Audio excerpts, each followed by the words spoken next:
So today we're going to be doing a video on Halo Infinite on the Steam Deck, and I'm going to be playing the game at 800p at the lowest settings. This won't be the campaign, this will be the multiplayer portion of the game, but I think that's what most people play anyway, so it should be good. Let's go into the settings, and then video. Here we are at 800p at the lowest settings. We also have async compute enabled as well, and the dynamic resolution is disabled, as you can see right here. Alright, let's jump into it and see what we can get. Alright, there we go. Got a game. I've played a couple games with the Steam Deck on this game, and for the most part it does run well out of the box, but occasionally it will fall down into the 40s and 50s, which honestly isn't ideal when you want to be going for 60 FPS. Is this a rocket-only lobby? Seems pretty fun. That was so loud. Oh my god, my ears. I can't see the map properly because it's cut off because it's 800p and the screen is only 720p. Yes, we got a kill. Finally. Alright. Let's try to sneak around these guys, try to get a flank going. So far the game is running mostly well. No! Yeah, so far the game's running mostly well. It is stuttering occasionally, unfortunately. But FPS wise, it is, yeah, mostly doing fine. Hey buddy, don't turn around. Boom, baby. That's a kill, we'll take those. Ah! Get punched. This is a fun game mode, it's like team gun game.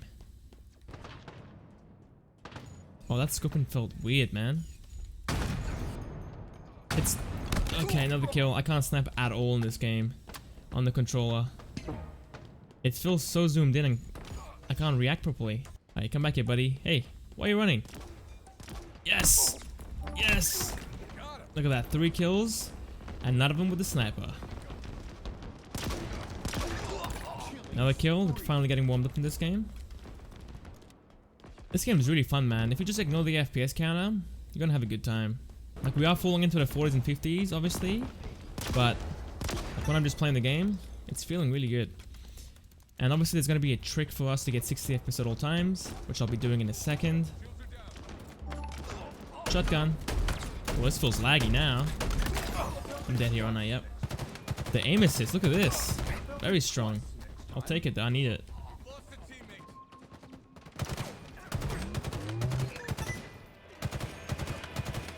Come on! Yes, another kill. Scorched Tea. What a name. Alright, let's get into the settings and then video and enable dynamic resolution. So we're gonna go ahead and come down here to minimal frame rate and set it to 60. So as you can see, the FPS is going to be sitting in the 70s now, up into the 90s even at times, which is fantastic. Way better than before. Yeah, pretty much sitting in the 70s in the hallways, and coming up here to look over the map.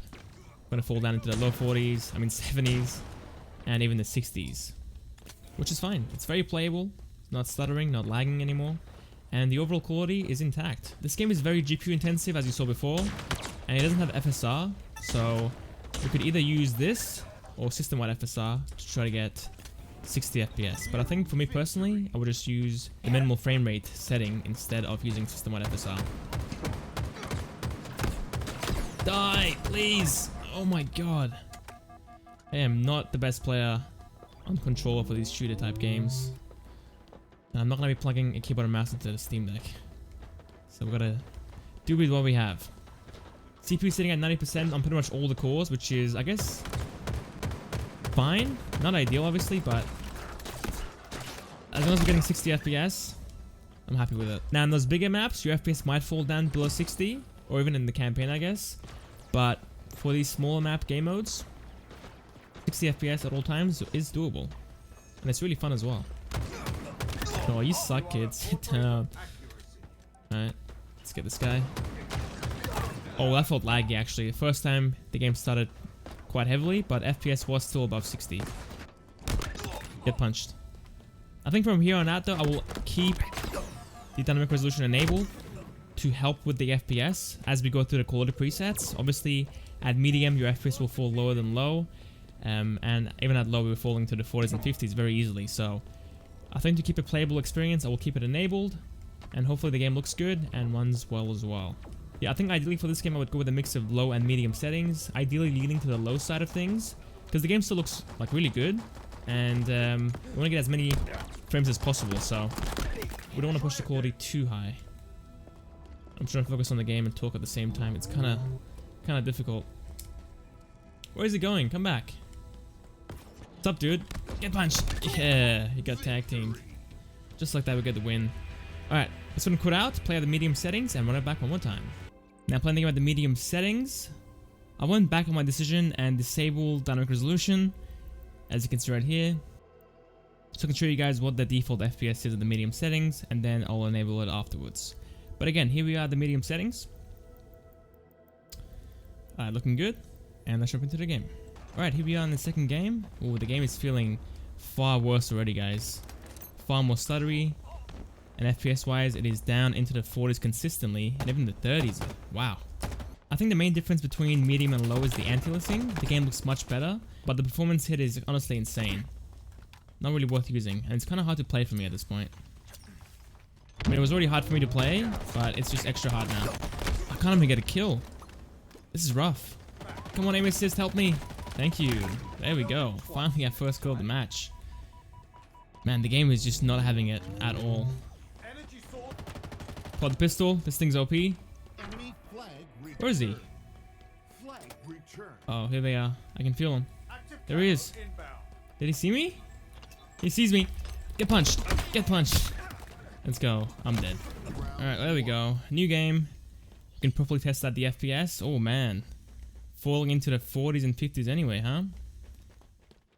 We can't hold a consistent 60 FPS experience with medium settings. Whoa. Put a nade back there. Hopefully that reaches. So far though, the game's experience is pretty poor at medium settings. It's very stuttery and laggy regardless. So FPS can go as high as 70, but on average it's sitting in the 50s. Which, with how much it stutters, it's not really ideal. But I think it all depends on the person. If you want to play at medium settings, then you can. But I think for me personally, just playing at low and enabling anti-aliasing is a much better idea. Alright, and finally playing at the high settings. This one run well, but let's just try it out anyway. And here we are with that. Alright, looking good. Let's jump into the game and see what we can get. Alright, here we are in the actual game, and so far it is not looking too good for us, is it? Sitting in the 20s, very stuttery.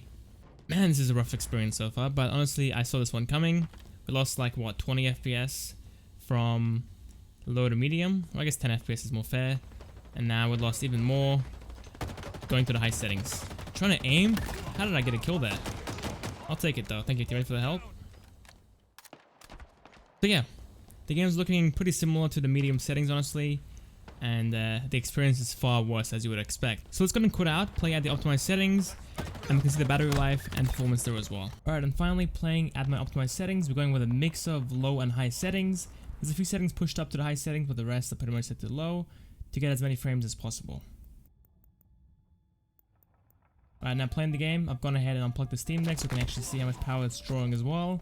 Right now it's sitting at 18 watts, but if I was going to guess, it's going to cap at around 27 watts because we are running the game at 60 FPS and everything like the GPU and the CPU are being maxed out, which will draw a lot of power, which will cause the battery life to drop down. But still, an hour and a half of playtime for a multiplayer game at 60 FPS is quite good, but ideally you should be playing this game while plugged in. So overall with these settings, we're going to be sitting in the 60s up into the 70s, with occasional dips into the 50s, which I think personally is perfectly fine for this kind of game. It's very playable and very smooth. Alright, there we go. The power draw is going up to 26 watts now, very close to it, and battery life is going to be sitting to an hour and a half to hour 40 minutes. Alright, looking good. Let's go ahead and skip to dock mode now and continue from there. Alright, now playing the game at 720p with FSR enabled, as you can see. We're going to be sitting in the 50s up into the 60s. The FPS should be the same as the handheld mode, I guess. If you've got a bigger TV, this will look pretty poor to be honest, but on a normal size TV, this should look pretty decent and play really nicely as well.